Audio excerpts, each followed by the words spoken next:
It was the 27th day of October, and I was doing the Inktober drawing challenge. A challenge where you do one drawing a day for every day of October, based on a prompt word. Today's prompt word was music. This was a very good prompt word for me because it just so happens that I've listened to some music before, so that gave me a good head start in thinking up a picture to draw. I decided that I was going to depict a jam between musicians from different musical styles and different musical times. A fictional jam that could never happen in real life, but which would be really cool if it did. The musicians I chose were Italian virtuoso violinist, guitarist and composer Niccolo Paganini,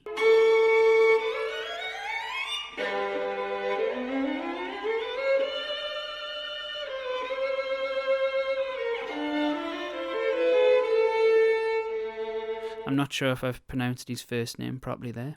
Jazz multi-instrumentalist of the woodwing variety, Eric Dolphy.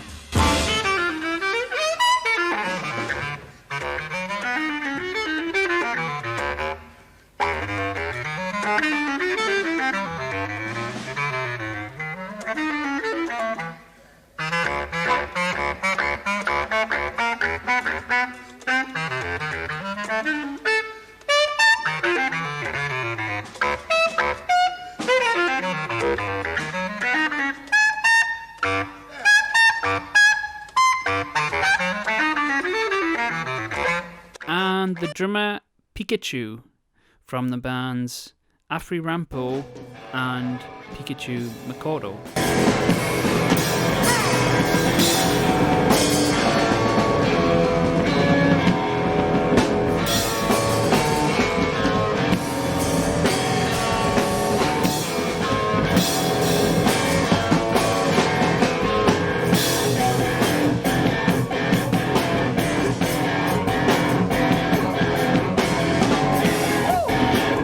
But why did I choose these three?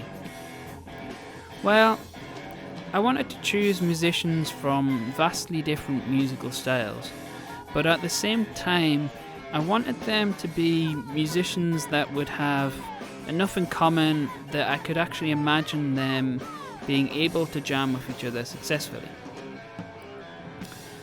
My first encounter with the music of Paganini was when I was in my late teens and I saw this video of Jascha Heifetz.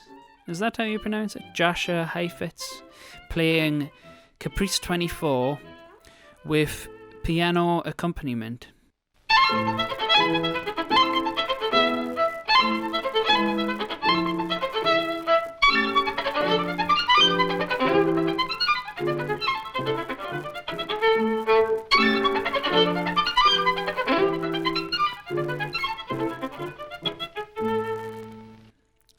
Something about it really stood out to me. I was listening to a lot of really angular math rock and noise rock type music at the time. The music of bands like Ruins,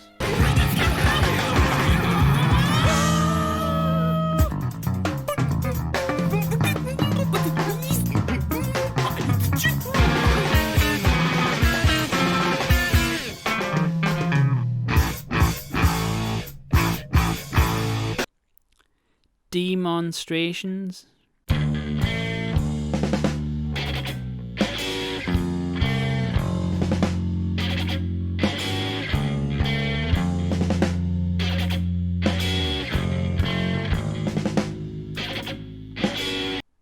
Melt Banana,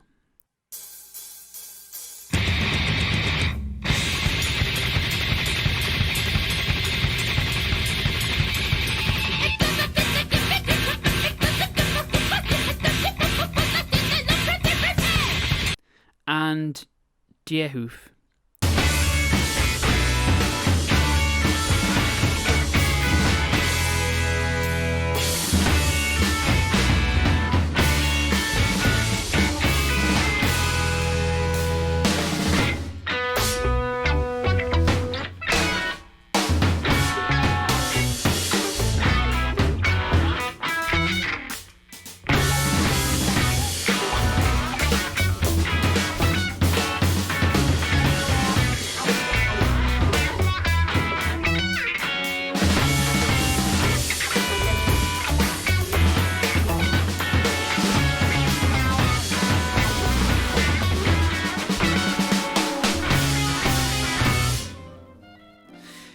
And there was something about this performance that really seemed intense and edgy, like it was really pushing the timbres and textures of the violin in a way that reminded me of those bands.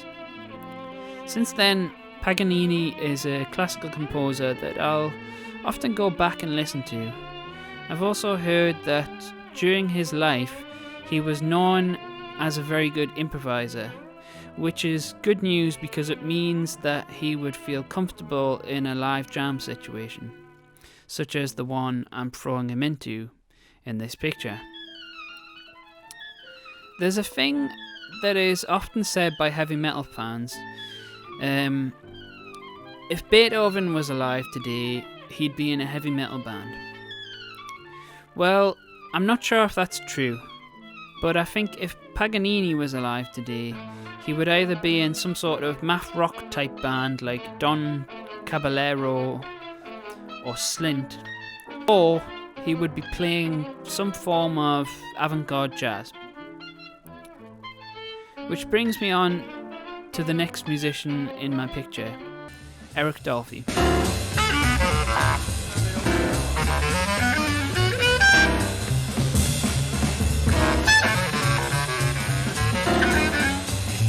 The first time I ever heard Eric Dolphy was probably in this video of him playing with Charles Mingus. The first time I ever got familiar with the sound of him playing, however, was probably when I bought the album Free Jazz, a collective improvisation by the Ornette Coleman Double Quartet.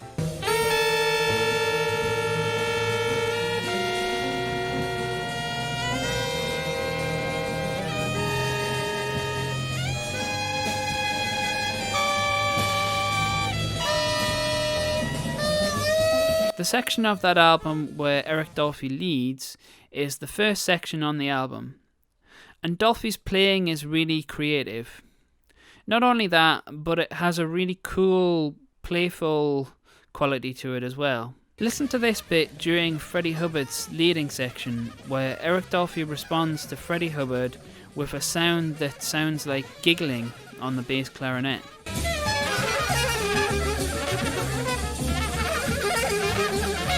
It was quite a few years later that I got my hands on the album Out to Lunch, an album which features Eric Dolphy as a band leader. This album is an album that blends perfectly between careful composition and free improvisation. As an overall album, it makes the air molecules in the room move in a beautiful kind of way.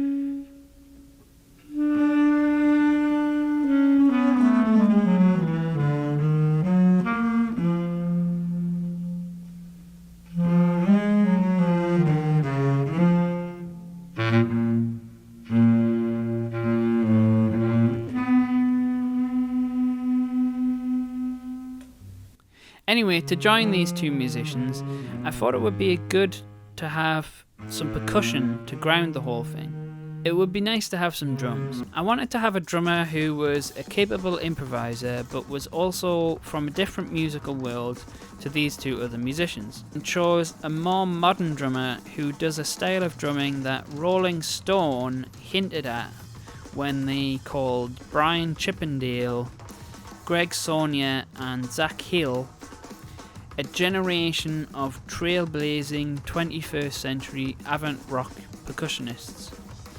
For lack of a better description, I'm going to describe this style of drumming as noise rock drumming. But I understand that a lot of the people who I'm describing would probably reject that term.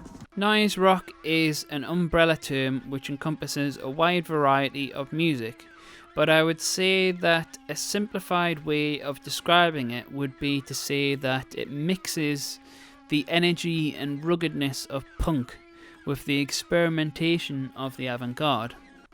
Therefore, drummers like the ones mentioned in that quote from Rolling Stone seem to have a style that mixes the heaviness and energy of a drummer like Earl Hudson of Bad Brains, for example, with the experimentation of avant-garde percussionists. Do it a lot from 2002 to 2004. I think I listened to it constantly.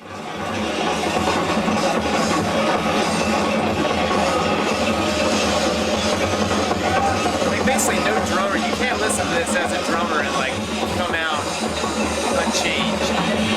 You can't. One drummer who fits loosely into this style of drumming is a drummer who goes by the stage name Pikacyu. Pikacyu is a very talented and creative drummer who is very underrated. I think there are a few reasons why she may be overlooked as a drummer. One may be because of the fact that she chose to go by the stage name Pikacyu. This means that she's hard to look for in Google searches. The name Pikacyu also means that she's quite difficult to name as an influence. Pikacyu is actually one of my favourite drummers, but I must admit that there's been times when people have asked me to name my favourite drummers and I've missed her out simply because I feel a little silly saying that one of my favourite drummers is Pikacyu.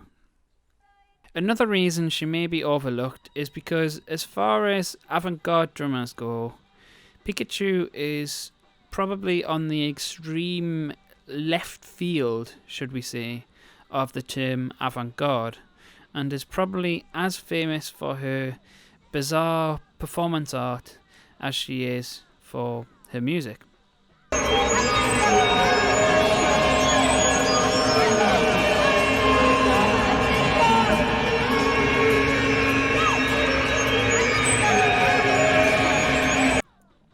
The band Afrirampo, where she first became known to fans of avant-garde music, had such a wild performance style that most of the music critics who saw them live tended to be so consumed by their craziness that they often forgot to write about anything else. Wrapped in these performance art antics, however, is a woman who is an accomplished improviser and has the ability to adapt and change direction in whichever way the music travels.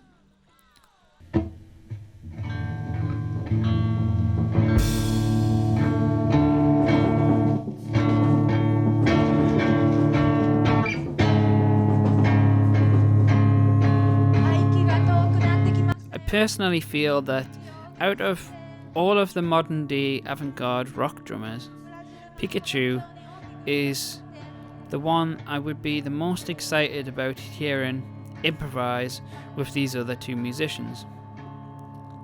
And that is why I chose her to be part of my fictional jam. So without further ado, here is a time lapse of the drawing with me rambling on about random stuff over the top of it. Enjoy. Hello everyone. This is a bit different from all of my other Inktober videos, obviously, because all of my other Inktober videos were just kind of collections of time lapses of like a big chunk of different drawings all together. Whereas this particular video is like an entire 17-minute long video just for this one picture. And I do actually, to be honest, I have kind of worried a little bit whether maybe making a whole 17-minute long making a whole 17-minute long video just for this picture is maybe a bit overkill, considering this is an Inktober video.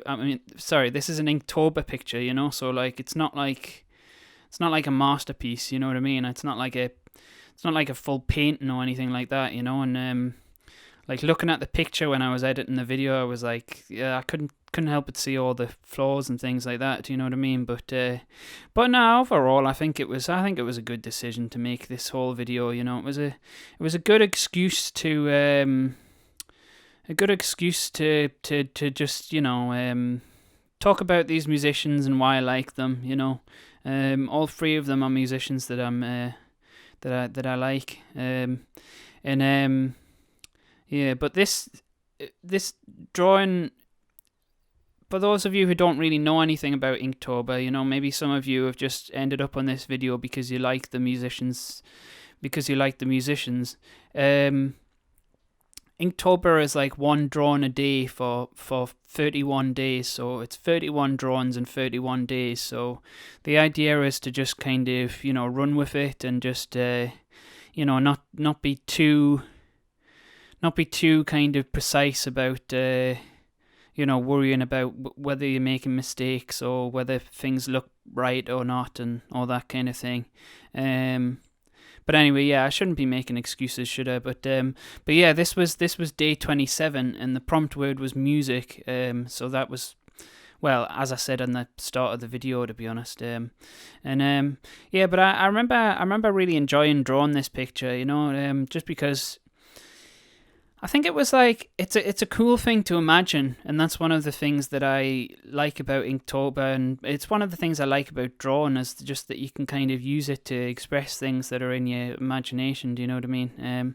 But anyway, yeah, this is the end of the video, so it's that awkward moment, you know, when you're in a bar and like a YouTuber comes up to you and starts talking, and you know, you're getting along all right with them, but then, you know, partway through the conversation, they suddenly ask you like to like their video and subscribe to their channel, and you're like, oh god, oh this has just gotten a bit awkward now. Oh dear.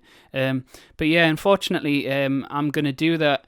Right now, I'm gonna say, yeah, if you did like this video, there will be more videos like this on this channel. So please do subscribe to the channel if you want to, or like the video, or actually click the bell. That's one of the things I always forget to ask people to do. But I feel kind of sleazy asking people to do all that stuff, but you know, it does tend to help. So you know, whatever. Anyway, thanks very much for watching, and goodbye. Have a good day, a good night, or whenever you're watching this. Thank you very much. Bye bye.